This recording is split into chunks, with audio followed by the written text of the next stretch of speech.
So, let's continue now with what we were doing in the previous lesson. We were talking about the transition from pastoral poetry to ecological poetry. The idealism of pastoral poetry, where nature was ideal and it made the soul better, which came in contact with it, and then comes to the transition to ecological consciousness. Not that nature is imbuing a soul, now the soul is understanding that nature should be understood now. The soul has that consciousness that nature has feeling in it, that nature needs to be highlighted. So, though in the past it was a romanticized relationship with nature in some cases, but today it is poetry that deals with the troubled state of the world. Nature is no longer untouched or innocent, instead it bears the scars of human intervention. So, there will be numerous poems about a destroyed river or about a broken tree, numerous poems. So, modern climate poets often question humanity's right to exploit nature, reflecting on the ethical implications of our actions. They challenge readers to confront uncomfortable truths about consumerism, industrialization, and how humans have become the driving force behind planetary destruction. So, modern climate poets also question humanity's right to exploit nature. Why is human the center of the universe? Why is it so? When everything that he has, all his comforts, his entire survival is on the basis of nature. So, why does he have a right to exploit that very source of his survival? Why does he not support, nurture, nourish and preserve nature that gives him so much? So, this kind of questioning occurs in climate poetry.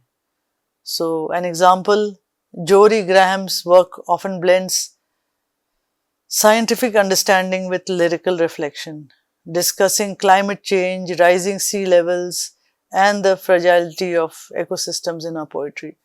So, she blends scientific understanding with lyrical reflection, and she talks about those issues that are related to climate impact, such as rising sea levels and the biodiversity and ecosystems that have undergone great depletion.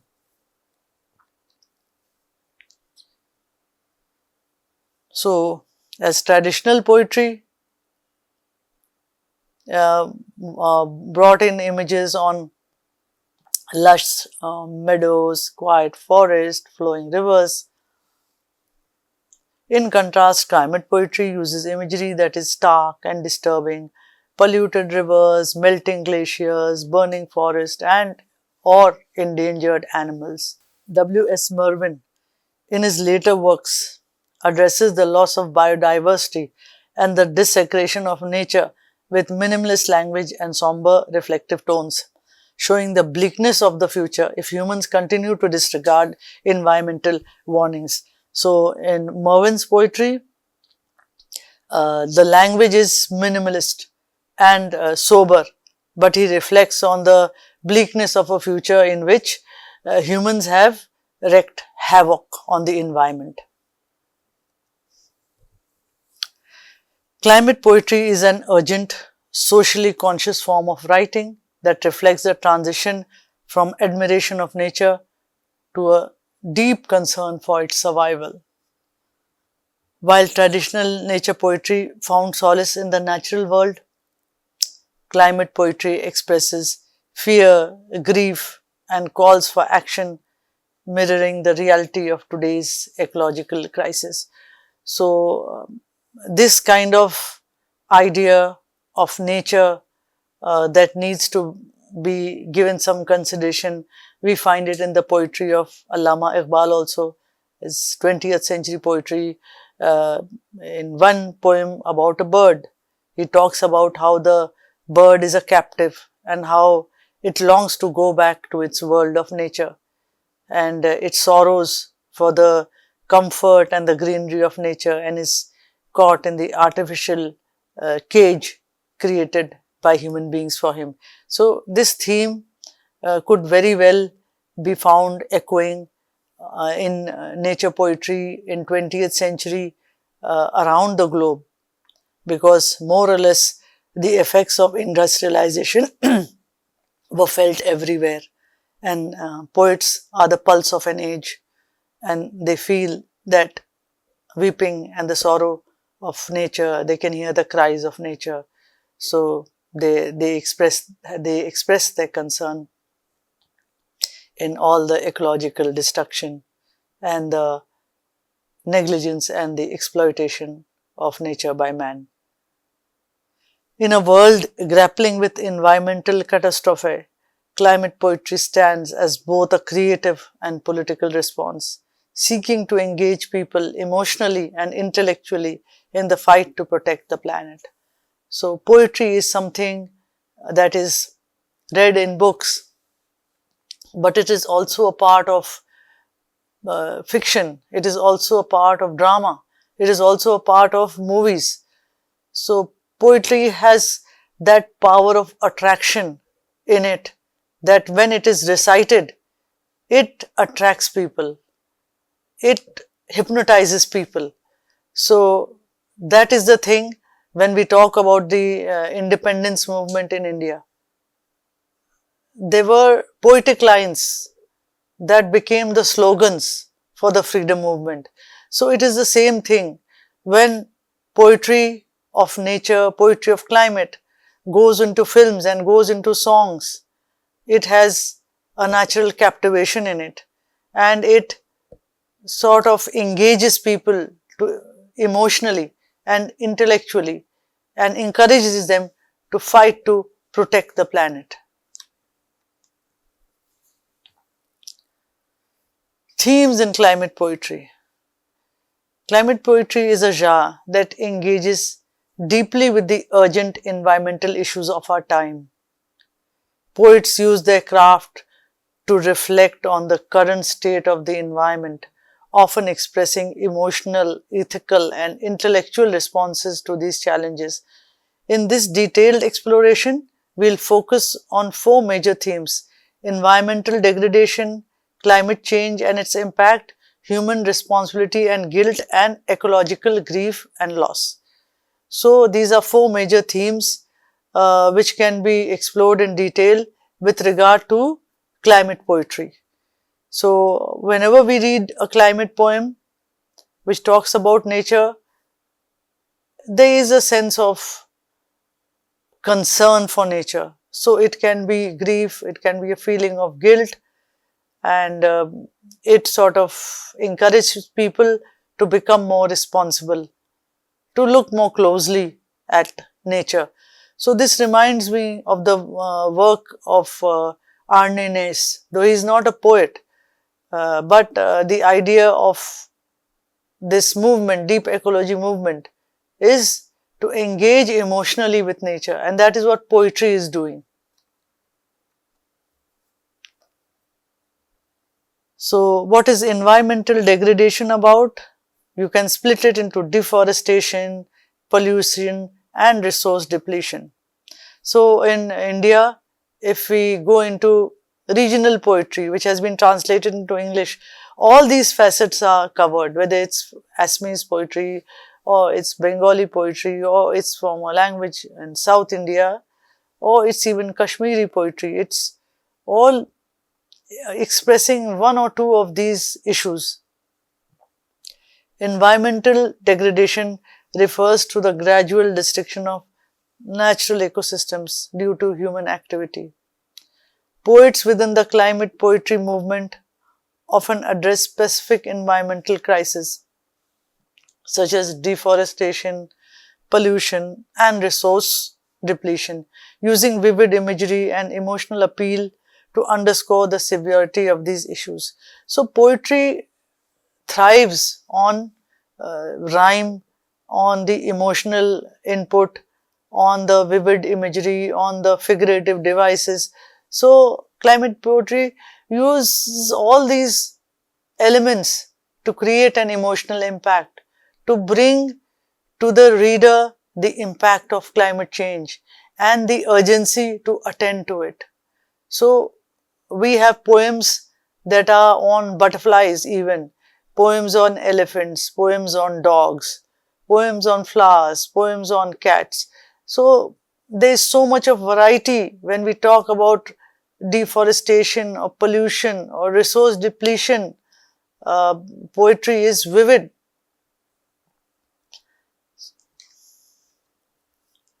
Deforestation. Poets explore the irreversible damage caused by deforestation, highlighting its effect on biodiversity, climate regulation, and indigenous communities. Deforestation not only reduces the Earth's green cover but also endangers countless species that rely on forests for their habitat. So, poetry that is about the topic of deforestation, it can talk about wild fauna and flora, it can talk about the cutting of trees, it can talk about the loss of wildlife, various animals.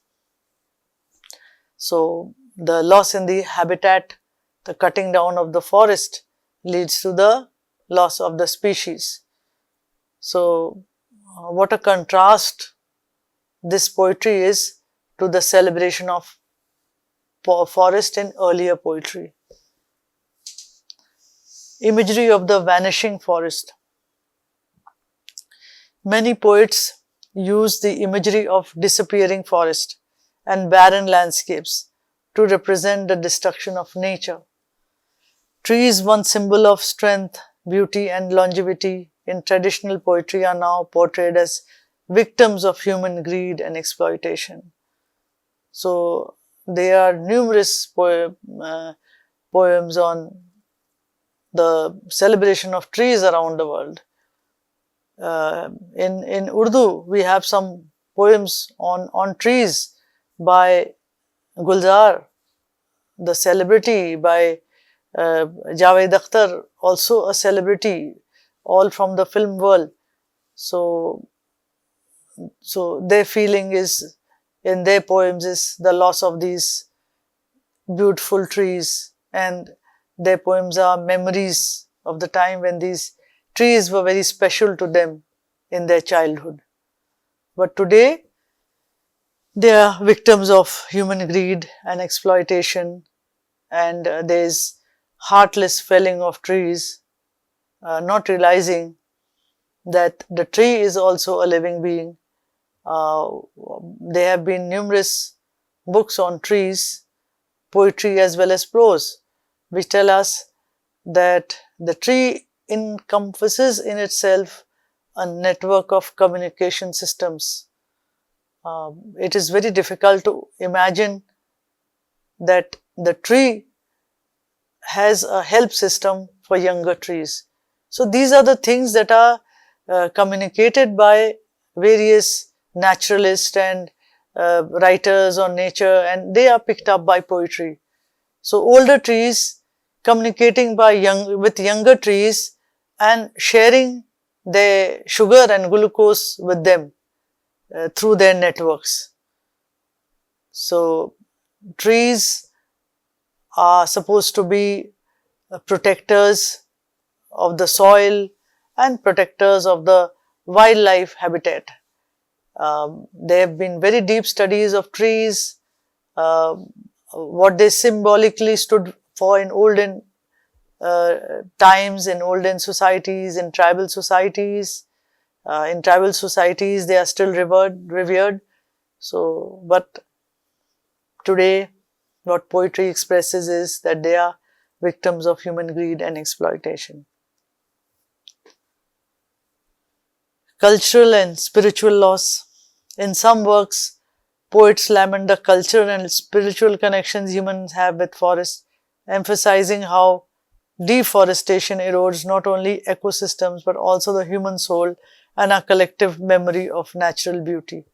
So there is a deep relationship between nature and human beings, and this we have already discussed in the eco-spirituality movement, and in the interview with Llewellyn Vaughan Lee, and he talks about how there's a kind of oneness of soul between the human and the forest or nature, and that is a kind of disturbance, and that disturbance is cultural and spiritual when one uh, becomes destructive, destroys nature, destroys forest, and loses out on the collective memory of the old associations with nature, because human beings were born in nature and they started out in the world in nature. So the loss of collective memories, it is a cultural and a spiritual loss. And in no other place, I think, is it more visible than in the Sundarbans and in the story titled Bon Devi in by Amitav Ghosh. So that's a legend, how Bon Devi belongs to the Sundarbans forest, and she is the ruling deity. And for those who try to, in that book and in that legend, those who try to cut down forest and destroy the forest, they are victims of the wrath of Bon Devi, and the forest folk always try to keep her pleased.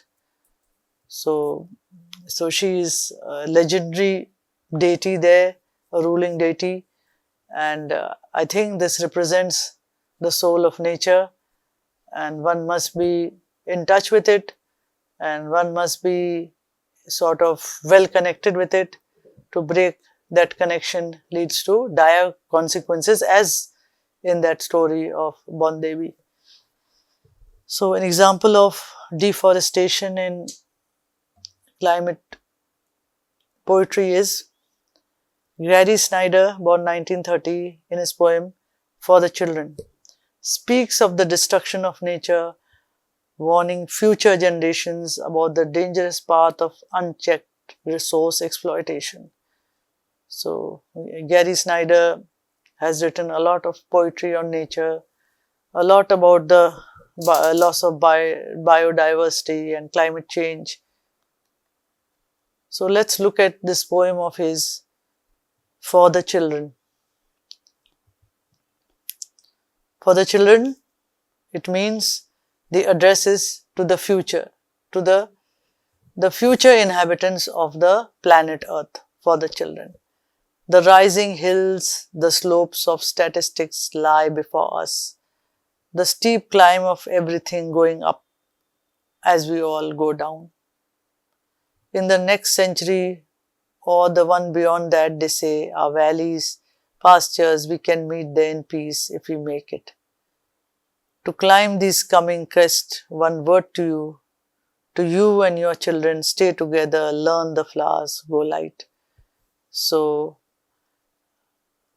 the subtle irony is to the statistics which rule the world about everything going up, where its prices, or the importance of technology, or commercialism, everything is going up, climbing up, rising, while we go down, while our sense of humanity is sinking.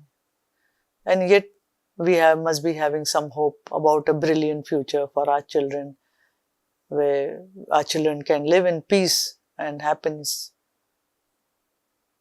And he says, my small advice to those who are climbing these crests, going higher and higher in life, ensuring that their children get a good life and have everything in life. And well, that is the key word today. I'm saving up for my children. I'm doing this job. My great achievements and my money, my land, my property are for my children. So he says, my advice to all these who are climbing these coming crests, one word to you and to your children and your children. You are preparing for the future. Stay together, learn the flowers, go light. So work collectively, learn about the beauty of nature, learn to appreciate nature, learn to understand nature. Go light. Don't take life so seriously that you forget about the beauty and the resource that nature is. So go light. And if you don't do that, you will ruin that paradise that you have in mind for your children. So I am saying to you and to your children that if you are dreaming of a future, then better save the planet. Go light, admire the beauty of nature, take care of it, preserve it, go light. Don't be light here is a word that means many things. It could mean kindness, sympathy, gentleness, as opposed to harshness of cruelty, exploitation, the violence of materialism, of exploitation. So it says go light, take care of nature, and you will take care of the future. So pollution is another prominent theme. It is frequently represented in climate poetry as both a visible and invisible scourge. Poets describe the polluted air, poisoned rivers, and contaminated soil to illustrate how industrialization and human negligence have corrupted the natural world. So, pollution is shown in a lot of climate poetry, poisoning of soil and poisoning of rivers. And the root cause is industrialization and human negligence and greed that corrupt the natural world. There are various figurative devices to illustrate this. So, visual pollution. The imagery in climate poetry often focus on the visual aspects of pollution. Darkened skies, plastic-filled oceans, and industrial wastelands. The once idyllic landscapes in traditional poetry have been replaced by grim depictions of polluted environments. So now the environments are no longer green pastures, rolling hills in which there are sheep grazing. All the beautiful imagery that is gone, it is now stark. Dark skies, plastic-filled oceans, let's say beaches filled with dead whales, industrial wastelands, cities heaped with garbage on the outskirts or dotted with shanties and huts. So this is the image of visual pollution. And what a change it is from the peace and tranquility to the present day state of nature. Toxicity and corruption. The use of metaphors likening pollution to toxins or poisons that corrupt not just the physical environment but also human ethics and culture is a common poetic device. So the poisoning of the soul figures prominently along with the poisoning of the body, and it is always equated with the body of the trees or the body of the land or the body of the vegetation, that the heart and soul are injected with poison, but it's as if human beings are reflected and they suffer a similar fate in these poems. So example, Margaret Atwood in a poetry collection often highlights the pollution of Earth's natural resources and the bleak future this foreshadows for human survival. So there is a darkness here, there is a sense of fear, insecurity, there is a need for urgent action. So climate poets echo that need very strongly through their poems. Resource depletion. Resource depletion is another important issue. So whether it is of water, minerals, or fossil fuels, it is another pressing concern addressed in climate poetry. Poets use their verse to critique the unsustainable exploitation of Earth's natural resources, suggesting that humanity's relentless consumption is not only morally questionable, but also environmentally catastrophic. So, whereas this resource depletion in the outer world, this exploitation of minerals, of fossil fuels, of treasures from the bottom of the ocean, they are things that are not seen as anything to do with the soul or with morality. They are just related to material existence and to consumerism. But poetry brings out the depletion of the soul also. When nature is depleted, thus it is a depletion of the human soul, because it has stopped sympathizing, it has lost its moral questioning, its ethical sensibility is lost, and thus the outcome is going to be environmentally catastrophic. So, poetry deals with how the harsh outcomes of climate change reflect the corruption of the human soul. There are metaphors of exhaustion also. Poets frequently employ metaphors of exhaustion, comparing the earth to a body that is drained of life, heart and soul. These metaphors underscore the finite nature of resources and the dire consequences of humanity's overconsumption. So it is the loss, even the death of a bee is loss. The killing of a tiger is loss. And how poetry depicts all this is filled with emotion, is filled with love for nature that, expresses a serious concern for nature. Example, W.S. Merwin in his later works frequently touches on the theme of resource depletion, portraying the earth as a fragile entity that humans have systematically drained and damaged.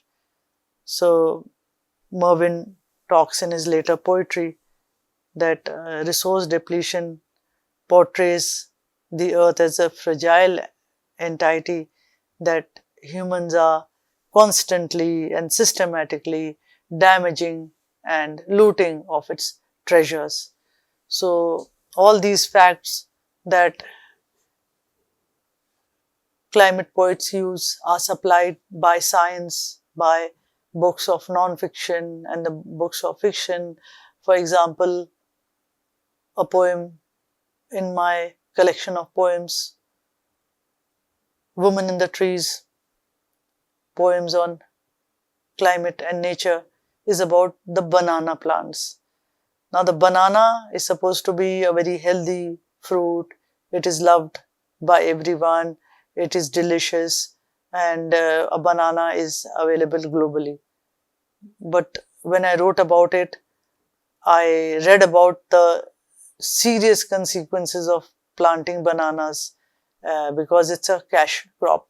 So, the traditional crops in various countries have been removed to plant bananas, and the banana has become like something toxic.